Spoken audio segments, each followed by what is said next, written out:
دیکھنے والے تمام ویورز کو میری طرف سے السلام علیکم۔ اگر آپ ہمارے چینل پر نئے ہیں تو کائنڈلی چینل کو لائک، سبسکرائب اور بیل آئیکن کے بٹن کو لازمی پریس کریں۔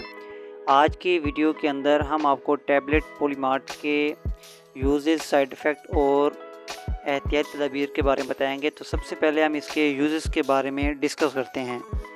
اس کے یوزز کے اندر یہ غذائی اجزاء میں اگر آئرن کی کمی ہو تو اس کے لیے پولیمال ٹیبلٹ کا استعمال کیا جاتا ہے۔ حمل والی عورتوں کو بھی اس ٹیبلٹ کا استعمال کرایا جاتا ہے۔ اس کے علاوہ بچوں کو بھی اس کا استعمال کرایا جاتا ہے۔ بچپن کے اندر اکثر بچوں کو اینیمیا کی کمی ہو جاتی ہے ڈیورنگ پریگننسی کے اندر ہی، تو اس کے لیے بھی پولیمال کا استعمال کرایا جاتا ہے۔ اس کے علاوہ لوبیے کی کمی ہو یا جسم کے اندر کم ہیموگلوبن بن رہی ہو، پٹھوں کے اندر درد ہو، تو بھی پولیمال ٹیبلٹ کا استعمال کرایا جاتا ہے۔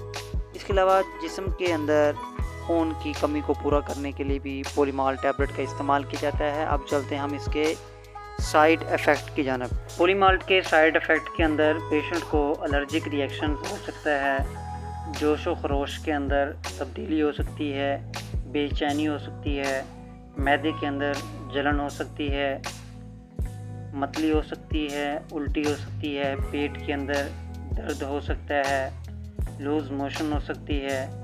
اس کے علاوہ بھی کافی پولیمال کے سائیڈ ایفیکٹ کے اندر ہو سکتا ہے۔ مختلف پیشنٹ کے اندر مختلف طرح کے سائیڈ ایفیکٹ ہو سکتے ہیں۔ اب چلتے ہیں ہم اس کی احتیاطی تدابیر کی جانب۔ احتیاطی تدابیر کے اندر اگر کوئی پیشنٹ الکوہل وغیرہ کا استعمال کرتا ہو، شراب نوشی کا استعمال کرتا ہو، تو اس کو چاہیے کہ پولیمال ٹیبلٹ کا استعمال نہ کرے، اپنے ڈاکٹر سے پہلے رجوع کر لے۔ اس کے علاوہ حاملہ خواتین، جگر کی بیماری والی خواتین، جو ہیپاٹائٹس بی سی کی بیماری کے اندر مبتلا ہوں، دودھ پلانے والی خواتین، ان کو چاہیے کہ یہ پولیمال ٹیبلٹ کا استعمال کرنے سے پہلے اپنے ڈاکٹر سے لازمی رجوع کر لیں۔ ملتے ہیں آپ سے نیکسٹ ویڈیو میں، تب تک کے لیے اجازت دیجیے۔ اللہ حافظ۔